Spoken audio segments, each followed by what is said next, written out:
ചില മദ്രസയിലേക്ക് പോകുന്ന കുട്ടികള് ബാഗ് തൂക്കിയിട്ട് പിന്നാലെ ഖുർആനേറ്റി കൊണ്ടുപോകുന്നു.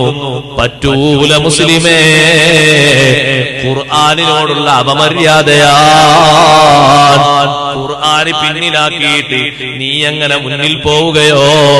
ഖുർആന് ഇമാമല്ലേ, മുന്നിൽ വേണ്ടത് ഖുർആനല്ലേ.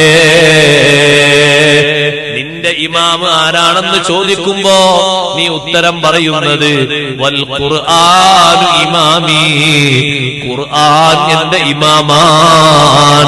ഇമാമ് മുന്നിലാ വേണ്ടത്. ഒരിക്കലും ഒരു കുട്ടിയുടെ പിൻഭാഗത്ത്, പിൻസീറ്റിന്റെ ഭാഗത്തോ പിൻഭാഗത്തോ ആയിട്ടുള്ള ബാഗിൽ ഖുർആൻ കൊണ്ടുപോകരുത്, മദ്രസ പുസ്തകങ്ങൾ കൊണ്ടുപോകരുത്. അതുകൊണ്ടാ ഇൽമിന്റെ കുറവ്, അതുകൊണ്ടാ ബുദ്ധിയുടെ കുറവ്, അതുകൊണ്ടാ ഉന്നതിയിലേക്ക് എത്താത്തത്.